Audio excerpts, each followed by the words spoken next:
সংসারেতে পক্ষী বাসা করে। ওই যে দেখুন সূর্যটা উঠে গেছে। আজকে আমি ঘুম থেকে উঠতে অনেকটা দেরি হয়ে গেছে। আর এদিকে পাখি কিসমিস কিসমিস করতেছে।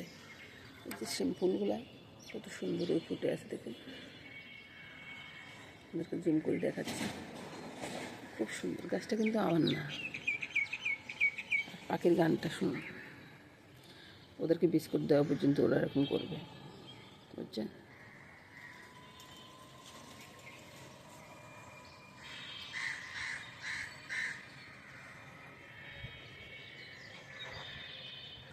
আজ গাছে এই গাছে দুটা ফুল ফুটছে। শীত পড়ে গেছে তো, জবা ফুল অনেকটা কমে গেছে। আর এগুলো তো হাইব্রিড, ওই জন্য একটু ফুটে আর কি।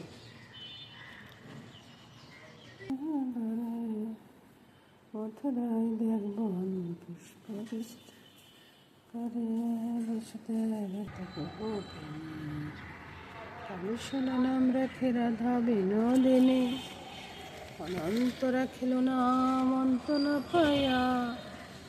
কৃষ্ণ নাম রাখে গর্ব ধ্যানেতে জানিয়া। এই গাছ আজকে না ফুল তেমন একটা ফুটে নেই, যে দুইটা ফুল ফুটছে দেখুন, শুধু দুইটা ফুল ফুটছে। আর এই যে কবুতরগুলো দেখুন খাইতে আসছে, বুঝছে? চলুন যে এই দুইটা ফুল কত উজ্জ্বল হয়ে উঠছে। ফুলগুলো তুলিনি, তারপরে পুজো দিতে যাবো, বুঝছেন? এই গাছে দুইটা ফুটছে। এই যে কে আসছে ফুল নিতে দেখুন। বাজারে আসছি বন্ধুরা, বাজার করে বাসায় চলে যাবো। আপনাদেরকে একটা জিনিস দেখায় যে শীতের দিনের পিঠা বাজারে কিভাবে বিক্রি হয়।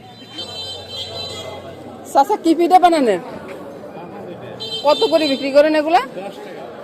ওরে বাবা, আর বানানো নাই? ও আচ্ছা, আপনি তো অনেক ছোট ছোট করে বানাতেছেন।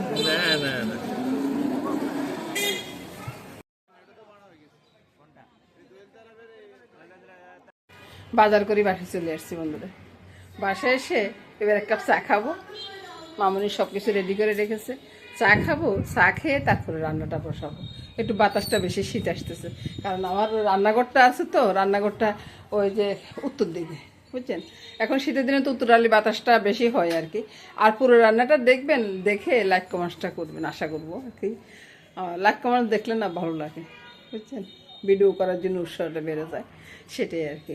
তো বন্ধুরা চলে আইলাম রান্নাঘরে, ওই নোয়াখালীর ভাষা বলতেছি আর কি, চলে আইলাম। তো ওই সে আর কি, ওই যে রান্নাঘরে এসে ডিম টিম এগুলো সব রেডি করে নিচ্ছি। সকালবেলা জলখাবারটা প্রথমে করবো। তো আলুগুলো কেটে নিচ্ছি, এদিকে এদিকে ডালটা সিদ্ধ হয়ে গেছে। সিদ্ধ হইতে হইতে না ডাল একবারে শুকাই মশমশা হয়ে গেছে, বুঝছেন? এখন কি করব, কারেন্টটা চলে গেছে, ব্লেন্ডার গুড়াইতে পারতেছি না। এখন শিলপাটা একটু পিষে নিছি, বুঝছেন? একটু আদু ভাঙা করে নিছি। আদু ভাঙা করতে যাই, শিলপাটা তো এটা মসুর ডালটা সিদ্ধ হয়ে গেছে। এদিকে কড়াইটা বসিয়ে দিলাম, এবার তেল দিয়ে দিব। ওই যে গতদিন ডালবাজি করছি তো, ডালবাজিটা নাকি বেশ ভালো হয়েছে। তো আজকেও বলতেছে ডালবাজি করার জন্য। সে ডালবাজি করতে যায় এই অবস্থা আর কি। ওই দিন তো মসুর ডাল দিয়ে করছি, আজকে এখন মসুর ডাল দিয়ে দিব সাথে, নাহলে তো ভালো লাগবে না বলুন। তো পেঁয়াজ ছেড়ে দিলাম, তাহলে পেঁয়াজ ভাজা হইতে থাকুক, তাকে আলুগুলা কেটে নেব। পেঁয়াজ আর কাঁচা লঙ্কাটা ভাজা ভাজা হয়ে গেলে আলুগুলো ছেড়ে দিচ্ছি, বুঝছি? আলুগুলো ছেড়ে দিয়ে একটু নেড়ে ছেড়ে দিল, নেড়ে ছেড়ে একটু ভেজে নেব আর কি। এই যে মাছগান্ধি ফাঁকা করে নিলাম, ফাঁকা করে এখন ডিমটা ছেড়ে দিচ্ছি। ডিমের ভিতরে বন্ধুরা কিছুই দিন, বুঝছেন? নুন হলুদ কিছুই দিন। আপনারা তাহলে সবই দিতে পারেন, আমি কিন্তু এভাবে করে নিচ্ছি।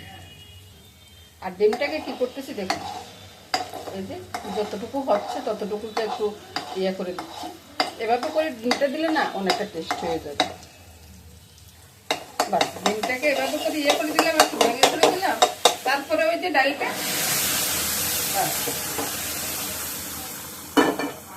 দারুণ স্বাদের একটা রান্না হয়ে গেল।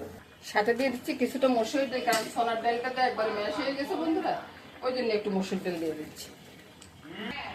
এবার বন্ধুরা একটু ধনিয়া পাতা কাটে নেবো। আপনার থাকলে দিবেন, না থাকলে না দিবেন, এর জন্য কোনো সমস্যা হবে না, বুঝছেন? ধনিয়া পাতা দিলে দিবেন, না দিলে না। এতে গোটা গোটা পড়ে যাচ্ছে, আমি কি করবো বলুন তো? এভাবে কেটে দিলে তো এরকমও হয় নাকি? তাড়াহুড়োর টাইমে আর ভালো কি হবে বলুন? নেড়ে ছেড়ে দিয়ে কিছুক্ষণ পরে নামিয়ে নেব। এবার নামিয়ে নেব বন্ধুরা, নামানোর পরে দেখাচ্ছি। ডাল ভাজিটা যখন হয়ে গেছে, নামানোর পরে আমি একটা কাঁচা লঙ্কা দিয়ে দিলাম। এভাবে সাজিয়ে পরিবেশন করুন বন্ধুরা, কত সুন্দর লাগবে না? চলুন যাই, খেতে চলে যাই রুটি হওয়ার পরে আর কি। এদিকে রুটি হয়ে যাচ্ছে, এদিকে আরেকটা বেলে রেখেছি দেখুন, আর এদিকে চাটা বসিয়েছে। সকালবেলা জলখাবারটা খেয়ে এবার দুপুরবেলা রান্নাতে চলে আসছে। দুপুরবেলা রান্না কী কী হবে সেটা দেখাচ্ছি। ওই যে বড় মাছ, রুই মাছ দিয়ে সিমে আলুর তরকারিটা হবে, আর লাউও রুই মাছ দিয়ে হবে। রুই মাছটা এক টুকরা রুই মাছকে ভেঙে দিয়ে লাউটা রান্না করব। কিভাবে রান্না করব সেটা বন্ধুরা পুরো ভিডিওটা দেখলে আপনারা বুঝতে পারবেন। রান্নাটা দেখতে থাকুন বন্ধুরা। এবার এদিকে বন্ধুরা আমি লাউটা বসিয়ে দিব, কয়েকটা মেথি ফোড়ন দিব, তেজপাতা ফোড়ন দিব। মেথিটা কালো হওয়ার চিন্তা করবো না বন্ধুরা, আর কালো হলে না তিতো হয়ে যাবে, বুঝছেন? লাউটা ছেড়ে দিচ্ছি, পুরো লাউটাই ছেড়ে দিচ্ছি।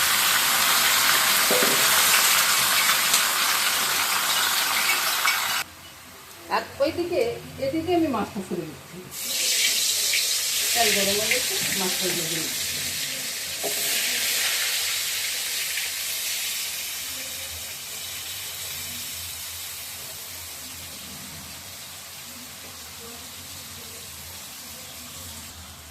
এবার লাউয়ের ভিতরে নুন বেশি দিব না বন্ধুরা। নুন বেশি দিলে হবে কি, পরে দেখা যাবে যে নুনটা বেশি হয়ে যাচ্ছে, বুঝলেন? চিনিটা দিচ্ছি, চিনিটা যদি আপনারা না খেতে চান তো না দিবেন, তবে আমি মনে করি যে একটু দিয়ে দিবেন, তাহলে স্বাদটা বেড়ে যাবে। এবার একটু নেড়ে ছেড়ে ঢাকা দিয়ে রাখবেন, তাহলে ওই যে নুন হলুদটা করছে না, নুন হলুদের ইয়েতে জল বের হয়ে যাবে, ওই জলে লাউ তরকারিটা হয়ে যাবে, বুঝছেন?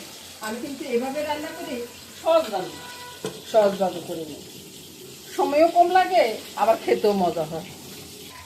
এই তো বন্ধুরা মাছগুলো ভাজা হয়ে গেছে, এবার আমি ওই তেলে মেথি ফোড়ন দিয়ে দিই। মেথি ফোড়নটা দিয়ে আলুগুলা ছেড়ে দিই। আপনারা তো মনে করবেন যে ফোড়ন দিলাম, ফোড়নটা ফুটে নেয় তারপরে দিয়ে ফুটে নেয়, মেথির গানটা উঠে দিয়ে কথা, বুঝছেন? আমার ওই ফুটার দরকার নেই, ফুটলে তো তিতে হয়ে যাবে। এবার লাউটা দেখুন, আর লাউর জন্য আমি এক টুকরা মাছ নিচ্ছি। এই টুকরা মাছকে আমি ভেঙে কাটা বেছে তারপরে দিব। আর আলু না এখন আর সিদ্ধ হতে কম খায়, বুঝছেন? নতুন আলু অবশ্য বের হয়ে গেছে, তবে নতুন আলু আনি না, নতুন আলু এখনো গন্ধ বেশি থাকবে, আর খেতেও না অতটা আমার কাছে ভালো লাগে না। আপনাদের কাছে কেমন লাগে জানি না, খেতে ভালো লাগে না, তাই নতুন আলু আনা হয় না। আর অনেক দাম, এত দাম নতুন আলু খাওয়ার দরকার কি বলুন তো? আর এদিকে লাউটাকে একটু নেড়ে ছেড়ে একবারে গোটানাটা করে দিচ্ছি। এবার দেখুন লাউ কতটা হয়েছে, এই যে আপনাদেরকে দেখাচ্ছি লাউটা কত মিলে গেছে।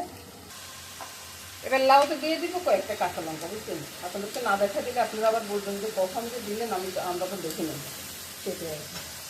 কাঁচা লঙ্কা দিয়ে আবার একটু নেড়ে ছেড়ে দিচ্ছি। ভাই কোন রান্নাটা কীভাবে হচ্ছে ভালো করে দেখে নেবেন, পরে তো বলবেন যে আমরা তো দেখি না, কীভাবে করলেন, সেটা হবে না কিন্তু।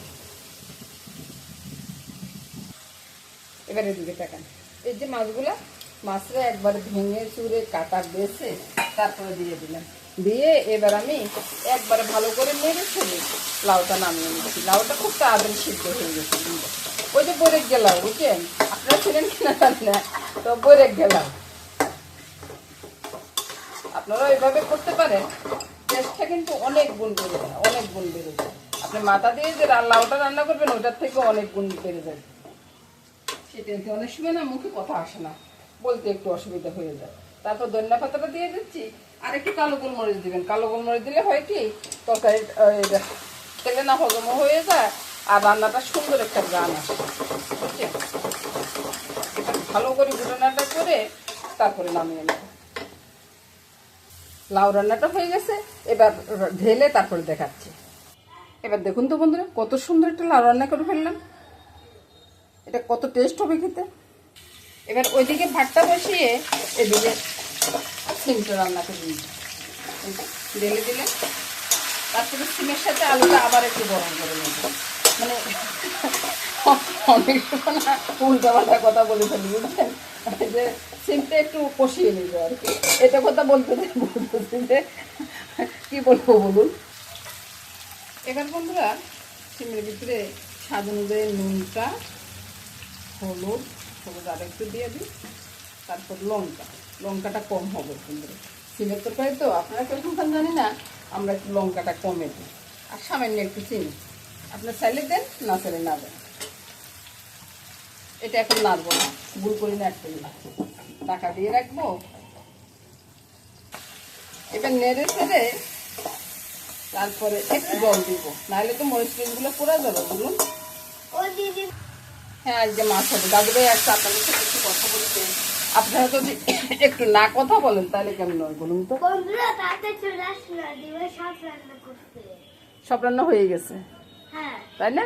হ্যাঁ, দাদু ভাই বলতেছে হ্যাঁ তোমরা সবাই চলে আসো, দাদু ভাই কিন্তু নিমন্ত্রণ দিচ্ছে তোমাদেরকে। হয়েছে?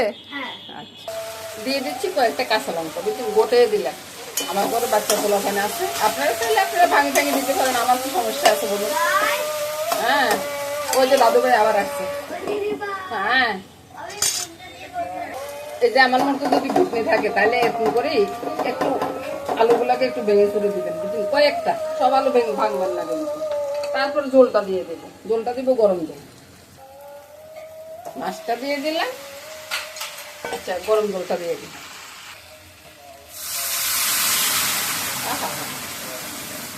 কি সুন্দর টকবক করে ফুটে উঠলো দেখলি। এবার হলো ধনিয়া পাতাটা দেবো, ধনিয়া পাতা দিয়ে চুলার আঁচটা একটু কমিয়ে রাখবো, তারপরে নামিয়ে নেব। বাস, তরকারিটা হয়ে গেছে। এবার বন্ধুরা আমি চলে যাব, রান্না হওয়ার পরে আরেকটু ঠান্ডা হলে আরেকটু তেলটা বেশি উঠবে, খুব সুন্দর কালার হয়ে যাবে। তো বন্ধুরা আমি চলে যাচ্ছি, আগামী দিন আবার দেখা হবে। সবাই ভালো থাকুন, সুস্থ থাকুন, সুন্দর থাকুন, এই কামনাই করব। নমস্কার বন্ধুরা।